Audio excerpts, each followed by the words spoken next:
सर्वप्रथम UNI न्यूजमध्ये आपला स्वागत। नांदेड येथील भारत संचार निगम BSNL कार्यालयात टावर उभारणी, मजुरांची बिल व कार्यालयीन वाहनात व BSNL सेवेसाठी जोडण्याच्या कामात खेड्यापाड्यात चुकीचे व बोगस संख्या दाखवणे,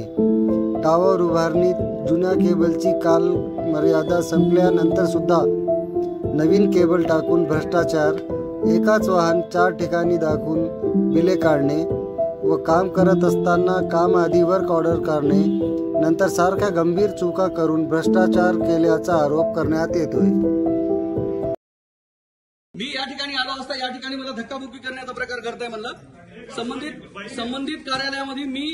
2 दिवसापासून एका प्रकरणाचा कारण BSNL आता का गायब आहे याचा प्रकार या ठिकाणी निदर्शनास आला। की रिकॉर्डिंग तुम्ही धक्काबुक्की केली। हो, धक्काबुक्की का हा ग्रस्त हे जो वरून बोलतोय का हा संबंधित हा ग्रस्त आहे। आता दरवाजा लावून घेऊ नका, बोला ना काय बोलायचं ते। हा संबंधित ग्रस्त आहे जो की दरवाजा लावून घेऊन मारहाण करण्याचा प्रकार करताय।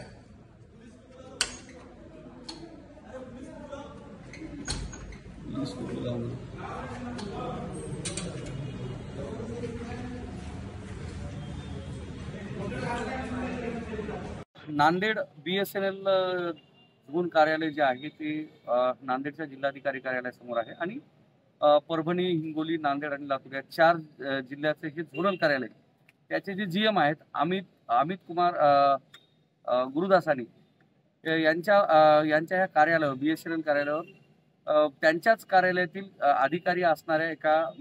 जे BSNL अधिकारी आहेत ते म्हणजे विजय जाधव यांनी गंभीर आरोप केलेले होते, ज्यामध्ये कामामधील अनियमितता करीत जसं केबल टाकणी, टावर च्या कामामध्ये, त्याच पद्धतीनं मजुरदारांची जी काही पगारी आहेत, शासकीय वाहनांची जी काही अनियमितता आहे यामध्ये मोठ्या प्रकारात भ्रष्टाचार झाल्याचा त्यांनी आरोप केला होता आणि त्या अनुषंगानं कागदपत्र सुद्धा माझ्याकडे सादर केली होती। त्या अनुषंगानं अमित गुरुदासानी यांच्याशी मी माझं फोनवर 2-3 वेळेस बोलणं झालं। त्यांनी आज भेटू उद्या भेटू असं हे केलं आणि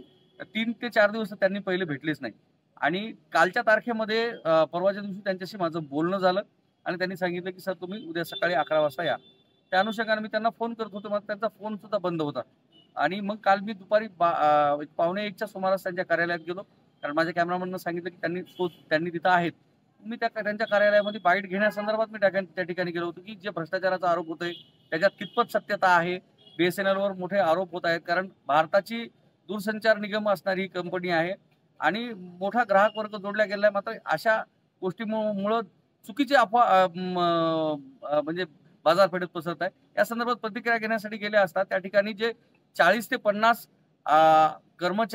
अधिकारी, कर्मचारी आणि जे काही कंत्राटदार होते, त्याच्यामध्ये बहुतांश कंत्राटदार होते कर्मचारी आणि अधिकाऱ्यापेक्षा। तुम्ही म्हणसाल की ज्यात अधिकारी आणि कर्मचारी तुम्ही कसं म्हणता, कारण त्यांच्या गळ्यामध्ये जे ID कार्डचे पट्टे होते त्याच्यावर दूरसंचार निगम काही जणांच्या गळ्यात होतं, त्याच्यामुळे काही त्या ठिकाणचे अधिकारी आणि कर्मचारी असं मी म्हणतोय। आणि या अधिकारी, कर्मचारी आणि कंत्राटदारांनी थेट 40 ते 50 लोकांनी मला व्हिडिओ करू नका, कॅमेरा फोडील असं करून मला धक्काबुक्की केली,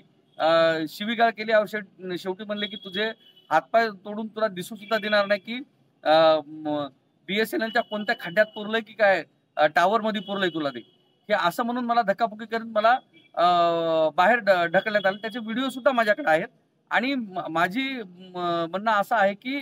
जे संवैधानिकरित्या जे काही बातमी करण्यासाठी मी त्या ठिकाणी गेलो होतो आणि संवैधानिक मार्गाने मी त्या